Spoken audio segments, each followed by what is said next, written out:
ओम शांति।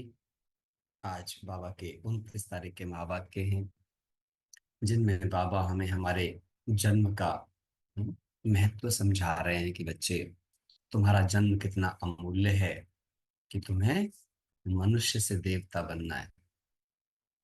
हम्म, एक ही जन्म है जिसमें आकर के तुम्हें कितना पुरुषार्थ करना पड़ता है। एक ही जन्म में 21 जन्मों का भाग्य बनाने का पुरुषार्थ करना है। तो इसी के लिए बाबा किसका महत्व दिलाते हैं? जन्म के साथ समय का महत्व दिलाते हैं। जन्म का महत्व किससे है? जिसे समय का महत्व। क्योंकि जीवन कुछ और नहीं, जीवन अगर एक शब्द में हम सोचें तो केवल समय है। उस समय की सफलता ही जीवन की सफलता है। अब सवाल ये आता है कि मेरा समय कहाँ जाता है, मैं किन बातों को महत्व देती हूँ। तो मैं तो हमेशा ऐसी बात पर ध्यान देता हूँ, जब से समझ में आया बाबा की बातों से कि समय का जो जाना है या आना है वो हमारे ध्यान पर निर्भर करता है ना। हमारा ध्यान कहाँ है? भले ही आप किसी कार्य के लिए बैठे हो, है ना, आप कोई कार्य करने बैठे हो पर आपका ध्यान कहीं और चला गया है, तो आपका वो कार्य तो होगा नहीं ना, क्योंकि कार्य ध्यान से होता है। तो समय किस पर निर्भर करता है? आपके ध्यान पर, आपके अटेंशन पर। आपका अटेंशन कहाँ गया हुआ है? अभी भले ही आप मुरली सुन रहे हो, आपको लगा कि मैं अपने समय सफल करने आई हूँ, लेकिन आपका ध्यान कहीं और चला गया और मुरली आपने नहीं सुनी। तो क्या होगा? तो मुरली तो आपने नहीं सुनी ना, जिस कार्य के लिए आप बैठे वो कार्य हुआ ही नहीं। तो आप कहेंगे तो ये कि भाई मुरली सुनने बैठे थे, लेकिन ये मुरली सुनना क्या कहलाएगा? Time waste. क्यों? क्योंकि आपने वो तो किया ही नहीं जो आपको करना था। नहीं, ये सबसे बड़ी बात है, इसको पकड़ना पड़ेगा। ऐसे ही सपोज आप खाना खाने के लिए बैठे थे, लेकिन आप तो खाने के साथ थे ही नहीं, आप तो कुछ और सोच रहे थे। तो आपका खाना खाने का समय भी वेस्ट हो गया, वो खाना शरीर को लगता ही नहीं है। अब तो साइंस इसको मानने लगी है, इसीलिए आजकल एक कॉन्सेप्ट आ गया है, माइंडफुलनेस ईटिंग। माइंडफुलनेस ईटिंग का इतना ही मतलब है कि जब आप भोजन कर रहे हो तो भोजन के विषय में कुछ अच्छा सोचकर भोजन करो। हम्म, अच्छी भावनाओं से भोजन करो। दुनिया भी अभी ये मानने लगी है कि भोजन का जो शरीर पर प्रभाव है वो उसकी सोच का प्रभाव है। अब तो साइंस इसके ऊपर बहुत सारी रिसर्च कर रही है। हर संकल्प का क्या प्रभाव पड़ रहा है आपके शरीर के ऊपर, इसके ऊपर बहुत रिसर्च चल रही है। हम्म, तो हमें समझना पड़ेगा इस बात को, ये मनोविज्ञान। तो आपका समय कहाँ जा रहा है? लिख लो इस बात को, जहां आपका मन जा रहा है और आप अपने मन को जाने दे रहे हैं। तो समय का अगर व्यर्थ पैरामीटर आपको देखना है, देवता बनने के पैरामीटर को आपको चेक करना है, तो सबसे पहले हमें क्या समझना पड़ेगा? मैं कल शाम भी इसी बात पर ध्यान खिंचवा रहा था, क्योंकि मैं इस पे काफी चिंतन कर रहा हूँ काफी दिनों से, कि अगर लक्ष्य मेरा है और लक्षण मुझ में नहीं आ रहे हैं, तो इसका मतलब है मेरा लक्ष्य स्पष्ट नहीं है। तो बाबा तो मुझे मेरे जीवन का मूल्य समझा रहे हैं कि बच्चे तेरा जीवन बड़ा ही अमूल्य है और तुझे देवता बनने का पुरुषार्थ करना है, तेरी मंजिल छोटी मोटी नहीं है। तो अब समझना ये होगा कि जब मेरी मंजिल इतनी बड़ी है तो उसके लिए मेरे समय का मूल्य कितना होगा। आपको समझ में आती है ये बात? इतनी इस लेवल पे सोचते हो कभी? पूछ के देखो, अपने दिन भर की क्रियाओं से पता चल जाएगा कि मैं कितना सोच रहा हूँ। हमारे कर्म बताते हैं ना। मेरा कर्म बताता है, मेरी बॉडी लैंग्वेज बताती है, मेरा जो बॉडी लैंग्वेज है वो कैसी है। आ, मेरी क्लैरिटी बताती है कि मैं जब किसी चीज को कर रही हूँ उसमें मैं मेरी क्लैरिटी कितनी है। आपके जीवन का हर लक्षण ये बताता है कि आप सचमुच में सीरियस हो या केवल नियम प्रमाण नेमिनाथ बनकर काम पूरा कर रहे हो। ये सवाल जरूर पूछो प्यारे भाई बहनों। जिस मंजिल की ओर आप निकले हो, ये मंजिल कोई छोटी मोटी मंजिल नहीं है, और ये एग्जामिनेशन भी छोटा मोटा नहीं है। लेकिन इसकी एक बहुत बड़ी, आप ऐसे समझ लो, मैं रहस्य कहूंगा इसे।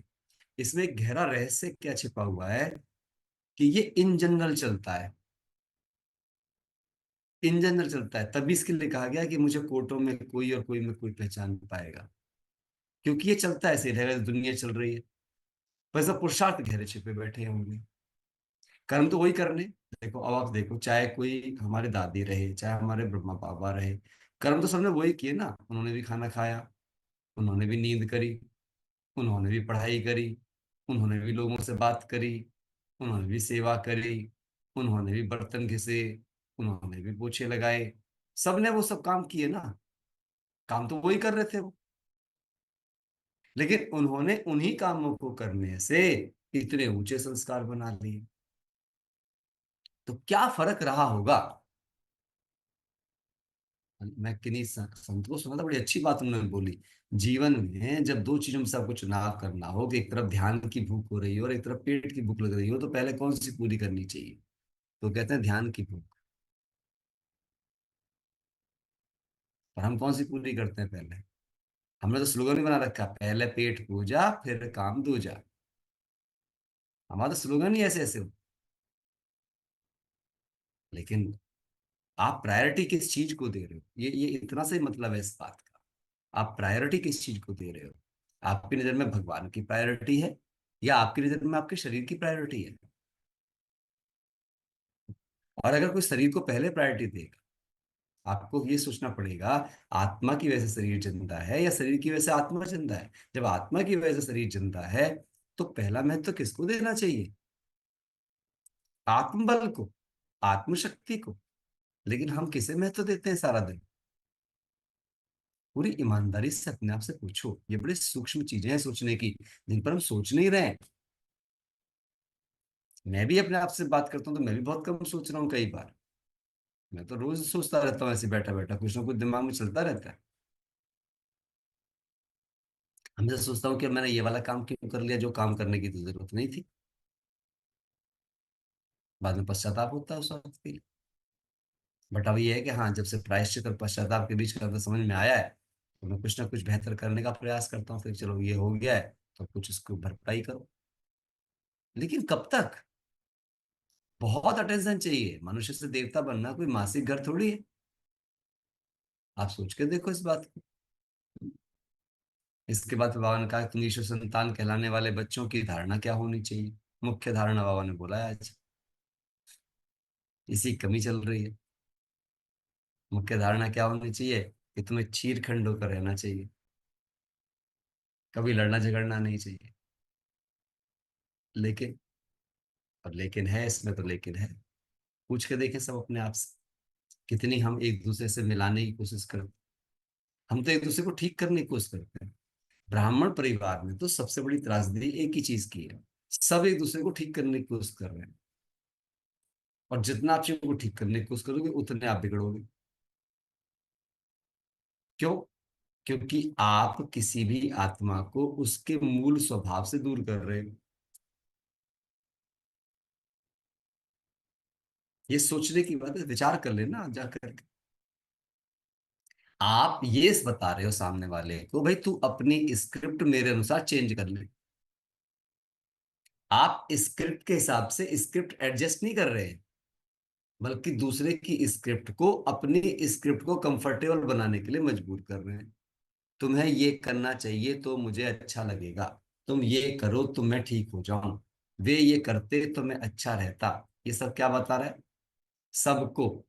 हमने क्या मान रखा है, लिख लो एक सेंटेंस। हमने ये मान रखा है, ये दुनिया मेरे हिसाब से डांस करने के लिए बनाई गई है।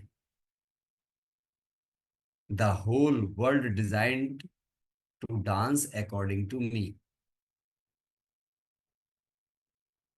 जो कि सत्य नहीं है। ना मैं किसी के साथ डांस करने के लिए बनाया गया हूं, ना कोई मेरे साथ डांस करने के लिए बनाया गया है। मैं मेरे हिसाब से मेरे लिए डांस करने के लिए बनाया गया हूं। और अगर चीरखंड होकर के नहीं रहेंगे, तो हम बाप का नाम बाला करने की बजाय सिर्फ बदनाम करेंगे। और चीरखंड कौन रह सकता है। लव की एक ही डेफिनेशन है, allow the person to do whatever they like to do. प्रेम की एकमात्र परिभाषा है दूसरों को वो करने की अनुमति देना जो वो करना चाहते हैं। अब इसमें कोई सवाल पूछेगा, अगर कोई गलत करना चाह रहा है, तो भैया आपके मना करने से तो मानेगा थोड़ी वो, जो गलत करना चाह रहा है। आप तो सिर्फ अपना अनुभव बांट सकते हो।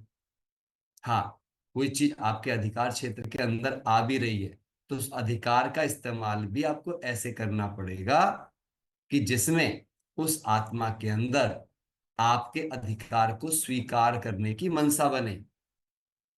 नहीं तो फिर वो वाली आदत हो जाएगी, वो फिर कलयुगी शब्द आ जाएंगे, भय बिन प्रीत नहीं होती, है ना, डंडे के जोर से ही लोग मानते हैं, जोर से ही काम चलते हैं, क्रोध के बिना काम नहीं चलते। फिर इस तरह की बातों के आधार पर हम जाने की कोशिश करते हैं।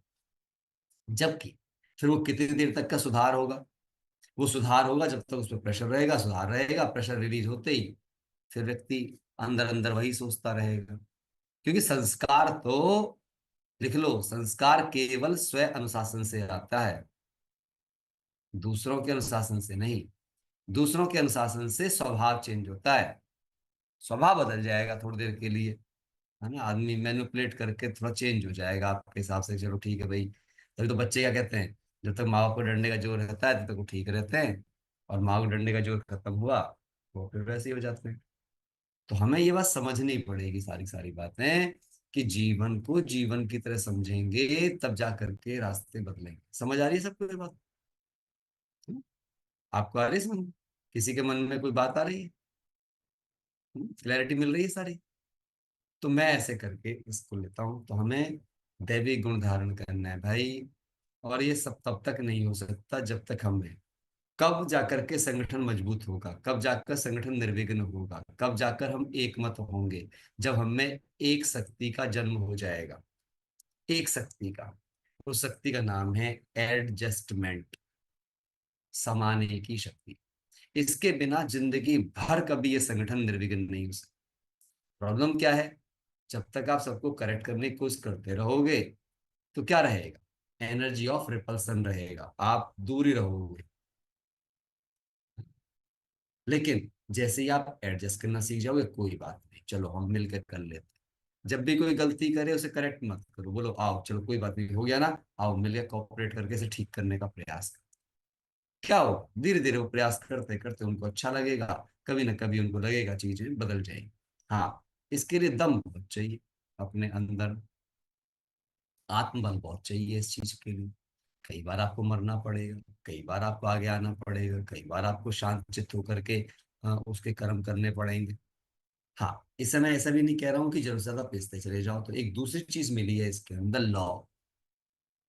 हमें लॉ भी मिला है, लेकिन लॉ का इस्तेमाल क्रोध से नहीं होना चाहिए। लॉ का मतलब क्रोध नहीं है। कई बार हम, नहीं नहीं लॉ है ना मेरे पास, अब मैं कुछ भी कर सकता हूँ, नहीं, ये इसका मतलब नहीं है। लॉ का मतलब क्रोध है ही नहीं, लॉ का मतलब अहंकार है ही नहीं। लॉ का मतलब सिर्फ लॉ है, मर्यादा है। और लॉ का मतलब सिर्फ इतना है कि भाई ठीक है, तुम वो करना चाहते हो, जो तुम करना चाहते हो करो, लेकिन हमारी टेरिटरी में नहीं करोगे, उसके लिए हम अलाउ आपको नहीं कर सकते। बात खत्म होगी। भाई अमर्यादित काम कर रहा है कोई व्यक्ति, तो मुझे ये अधिकार है ना कि मैं अपनी टेरिटरी की सुरक्षा करूं। हम उनसे बोलेंगे जी आप करो, लेकिन हमारे टेरिटरी से बाहर जाके जो करना करो। उसके लिए तो बाबा ने मेरे को बोल रखा है, क्योंकि बाबा की श्रीमत है क्या, संघ से संभाल। तो मेरे पास सारे सूत्र होने चाहिए। संघ से संभाल का मतलब ही क्या है?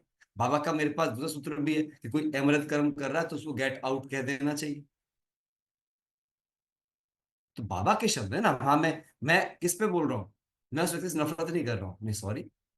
इन कर्मों के साथ आप हमारे साथ तो नहीं रह पाएंगे, क्योंकि ये हमारी टेरिटरी के लिए ये नियम मर्यादाएं, आपको रहना तो रहो, नहीं तो जाओ। और ये कौन कह पाएगा? ये वो कह पाएगा जो नष्ट हुआ हो।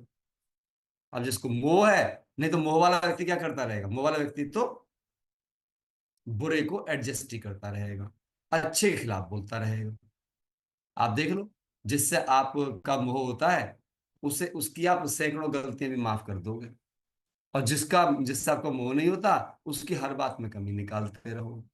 यही बताता है हम कितने पक्षपाती होते हैं, यही बताता है हमें कितना मोह होता है। ये बड़े गहरे राज हैं, इनको जिसने नहीं समझा वो कल को जाकर 100% अंत में जाकर केवल खून के आंसुओं से रोएगा। खून के आंसू से रोएगा कि बाबा ने तो बहुत समझाया, पर मुझ ना समझ को कुछ भी समझ में नहीं आया। तो इसलिए हमें एक ही मेहनत करनी है कि हमारा पूरा यज्ञ, हमारा पूरा घर, हम स्वयं कैसे हो जाए, एकदम निश्चिंत आत्मा हो जाए, गहराई से। चलो जी, सुनते हैं बाबा के महावाक्यों को थोड़ा विस्तार से, क्या कहते हैं आज बाबा हमें।